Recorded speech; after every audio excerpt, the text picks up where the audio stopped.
गुरुवे नमः। अश्विन नवरात्रि प्रारंभ हो रही है। इस अवसर पर मैं आप लोगों को माँ भुवनेश्वरी के दुर्लभ कवच को बतला रहा हूँ। इसका वर्णन माया तंत्र के 12वें पटल में मिलता है। इस कवच के बारे में स्वयं महादेव माता पार्वती से कहते हैं कि हे देवी, ये कवच इस पृथ्वी पर दुर्लभ है। इस कवच के पाठ से साधक सभी सिद्धियों को प्राप्त कर लेता है। इस कवच को धारण करने के फलस्वरूप देवराज इंद्र ने उत्तम राज्य प्राप्त किया। इस कवच का पाठ भगवान कृष्ण ने दुष्टों के नाश के लिए किया। सुखदेव इसी कवच को धारण करके सभी योगों में विशारद हुए। माता भुवनेश्वरी महाविद्या हैं। 10 महाविद्याओं में ये चौथे क्रम पर आती हैं। ये श्री कुल की अधिष्ठात्री हैं। श्री यानी समृद्धि, ऐश्वर्य, संपन्नता। ये अपने साधक को प्रसन्न होकर अष्ट ऐश्वर्य एवं कुबेरवत धन प्रदान करती हैं। ज्ञानियों में वह दूसरा गणपति हो जाता है। ये महाविद्या राजाओं का निर्माण करती हैं। इनका साधक भोग व मोक्ष दोनों को समान रूप से प्राप्त करता है।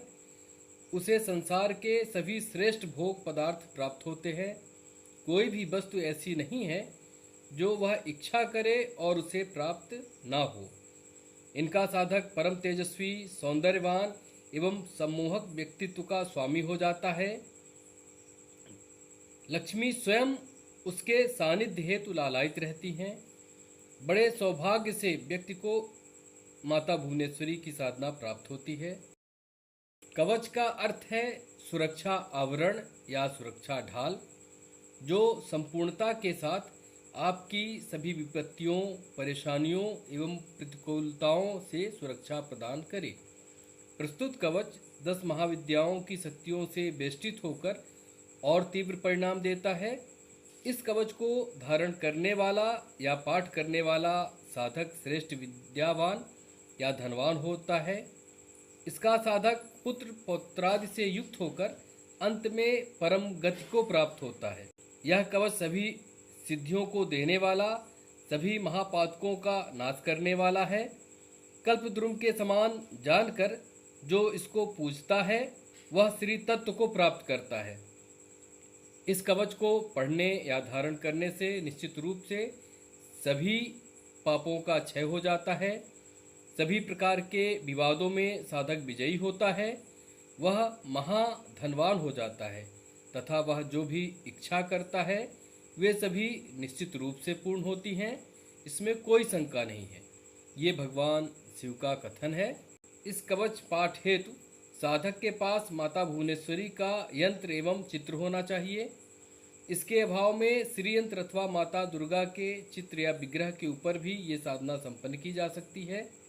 इस साधना में साधक को लाल वस्त्र, उपवस्त्र एवं लाल ऊनी आसन का प्रयोग करना चाहिए। रक्त चंदन या सिंदूर का तिलक लगाना चाहिए। जप हेतु रक्त चंदन, मूंगा या रुद्राक्ष की माला का प्रयोग करना चाहिए। जप की दिशा उत्तर या पूर्व दिशा होनी चाहिए।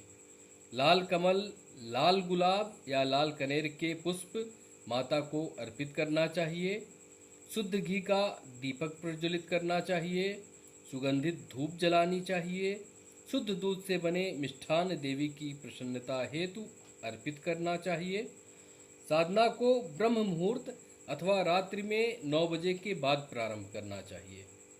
स्नान इत्यादि से शुद्ध होकर स्वच्छ वस्त्र धारण कर उत्तर या पूर्व दिशा की ओर मुख कर रक्तवर्ण आसन पर बैठकर साधना आरंभ करना चाहिए। आचमन, पवित्रीकरण, तिलक धारण, भूमि शोधन एवं दिशाबंधन करना चाहिए। अपने गुरुदेव भगवान एवं श्री गणपति का स्मरण एवं पूजन करना चाहिए। इसके पश्चात भगवान शिव का ध्यान कर अष्टाक्षर शिव मंत्र का एक माला जाप करना चाहिए। इसके बाद माता के विग्रह का यथा उपलब्ध पदार्थों से विधिवत पूजन करना चाहिए। पूजन के पश्चात हाथ में पुष्प, अक्षत एवं जल लेकर अपने गोत्र एवं नाम का उच्चारण करते हुए अपनी इच्छा या कामना का स्मरण करते हुए हाथ का जल भूमि पर छोड़ देना चाहिए। इसके पश्चात माता भुवनेश्वरी का ध्यान करना चाहिए। ध्यान इस प्रकार है। उद्दादिन्धुतिमिन्दु किरीटाम तुंग कुचाम नयनत्रय युक्ताम स्मेरमुखीं वरदांकुशपाशाम अभीतिकराम प्रभजे भुवनेशीम। ध्यान के पश्चात मूल कवच का 108 बार पाठ करना चाहिए। कवच इस प्रकार है। माया बीजम शिरः पातु काम बीजम तु बालकम दुर्गा बीजम नेत्रयुग्मम नासिकाम मंत्रदा मनु बदने दक्षिणा बीजम तारा बीजम तु गंडेयो षोडशी में गलम पातु कंठम में भैरवी मनु हृदयम छिन्नमस्ता च उदरम बगला तथा धूमावती कटिम पातु मातंगी पातु सर्वतः सर्वांगम में सदा पातु सर्वविद्या स्वरूपिणी। इस कवच का 1000 की संख्या में पाठ करने से पुरस्चरण होता है तथा 10,000 जप से पूर्ण पुरस्चरण होता है। इसके बाद नित्य 11 पाठ करते रहना चाहिए। इससे इसका प्रभाव बना रहता है। इस प्रकार यह साधना पूर्ण होती है। धन्यवाद।